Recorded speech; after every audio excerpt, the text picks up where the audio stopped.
kalabas ang balita. Pero usually sa news value. At ilang kami mga editor doon, sa dyaryo at saka sa print, mga 10. Galing kami sa iba't ibang edukasyon, iba-ibang antay ng kabuhayan, iba-ibang religion, iba-ibang paniniwala. Naglalaban ng aming mga paninindigan, pangunawa sa topic or sa aspeto ng balita para desisyonan kung ano yung lalabas sa balita. Minsan, alam mo na yun pag medyo matagal ka ng reporter o editor, alam mo na kung ano yung balitang ilalabas.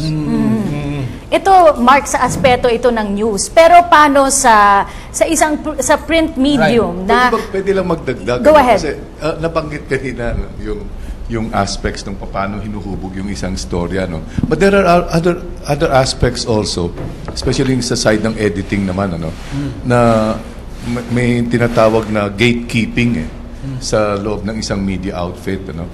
Pag-submit yung storya, I'm sure iba-iba yung style in details. Pero pag-submit ng storya ng field reporter, may copy tasting na yan initially. What we call copy tasting by the, say, city editor or the news editor. And then sa mga pahayagan na merong sa hapon magkakaroon pa ng story conference.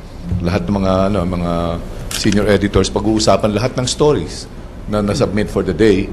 Chine-check yung na rin yan, yung angle, tapos dinidecide what goes to the front page, what goes to the inside pages, what becomes the banner, the second banner story, Yes. ganyan, no? And hanggang all the way to yung ini-edit pa yung sa copy editing, hindi lang naman yung grammar or Layout din.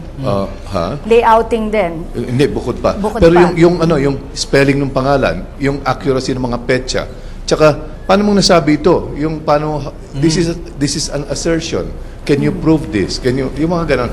May what we call ilang sapin lang gatekeeping And that is why usually masasabi naman natin solido yung storya na nilalabas na isang responsableng media outfit. Okay, but these are for news stories. How about yung mga opinion columns? Tanungin natin ng isang columnist, Sir Conrad, paano po nababalanse ang pagbibigay ng opinion at yung pagsunod din naman sa ethics na wala naman kayong nababiolate sa inyong pagbibigay ng inyong mga kuro-kuro? Ang sa akin naman, ang opinion, basically opinion nga You're expressing your own opinion. Iba pa actually yung editorial I was part of editorial writing nun sa Inquirer. Napakalinaw sa amin, iba yung editorial, iba yung opinion. Ang opinion, sarili mo yun Ito yung pakiramdam ko na nangyayari, itong opinion ko sa mga bagay-bagay. Yung editorial may corporate entity.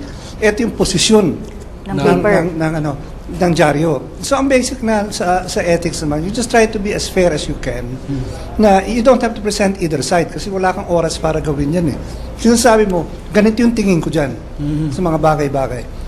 Gusto ko lang puntahan yung maganda yung tanong nyo nung umpisa pa lang Ano ba basically ang trabaho ng journalist tapos anong ethics niyan? Para sa akin, makukuha natin yung trabaho ng journalist dun sa title niya mismo, mamamahayag. Ano ba ibig dapat gawin ng mamamahayag? Di magpahayag. Basically, just try to tell the what's happening to the best that you can. Para ang idea dyan is knowledge is power. An informed citizenry is an enlightened citizenry. Yung sa ethics, over time, medyo bumaba na yung standards ko Realistically speaking, sa akin, ang ethics ng isang mamamahayag, simple One, hindi siya corrupt. Kasi makikita natin grabe talaga ang corruption, lalo sa media. Marami dyan talaga medyo bayaran. So, sa akin, ethics number 1, huwag kang corrupt. Ethics number 2, huwag kang magsisinungaling. Alam din na, magugulat ka rin sa radyo, sa TV, sa print, magugulat ako minsan dun sa mga story. Wala talagang basihan at all. Talagang basically pagsisinungaling. Tapos pangatlo, huwag ka abusado. Huwag ka magte-threaten sa radyo na, pag nakita ka namin sa airport, bubugbugin ka namin. Yun nga po So sa akin, yung ethics in the form of wag. Huwag kang corrupt, huwag kang sinungaling, huwag ka abusado. So yung speaking, nabanggit na rin ni Sir Conrad yung radyo. Mapunta po tayo sa isang veteran radio personality, Sir Alan. Yung ating print, meron kang editorial team. Yung ating news, television, meron kang news desk. Radyo, maraming dyan on-air commentaries lumalabas on the spot. Paano nyo po nababalanse nga yung need for yung pagiging responsable at yung masubaybayan yung ethics? Okay.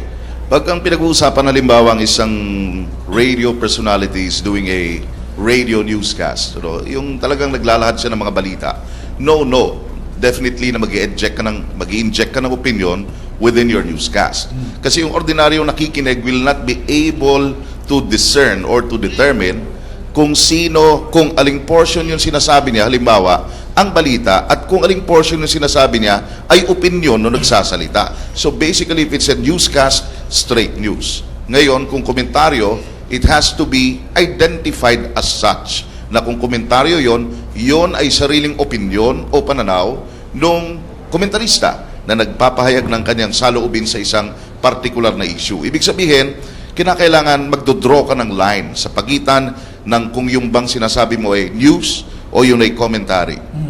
Para hindi magkaroon o magresulta ng kalituhan sa bahagi ng ordinaryong nakikinig sa radyo. Tanungin naman dumako naman tayo sa Ito internet. bago phenomenon Oo. nito, phenomenon. Oo. Paano nyo naman sa inyo sa Rappler, paano nyo nire-regulate ang inyong sarili? Ganito rin ba yung sistema katulad din ng TV and Itong radio? Rappler, Cathy, it's an online paper. No? Yes. Wala silang Walang hard copy. Walang hard copy, wala sila sa television, hindi rin radyo. So ibang-iba. Medyo kakaibang animal, kumbaga ang Rappler. Kasi kami isang news website, pero para din kaming TV kasi may mga programa din kami, pero sa internet lang pinapalabas. Pinapakinggan ko yung mga kasama natin sa radyo, sa print. Actually, bilang isang journalist organization, yung structure niya, pareho din. Meron din kaming news desk, meron din kaming mga editors, yung aming ipinapublish sa internet, dumadaan din yan sa isang editorial process. Feeling ko naman bilang isang estudyante ng media ethics din nung ako'y nag-MA, ang media ethics naman pare-pareho yan. No matter what institution you are, pareho dapat yung standards that you adhere to. The internet lang, may konting pagkakaiba. Kaya rin siguro ginawa yung Rappler, kaya nabanggit nyo kanina dahil ang social media ay bahagi na rin ng pagkalap ng balita at bahagi na rin ng aming pag-disseminate ng information. So may mga ibang issues involved. For example, speed.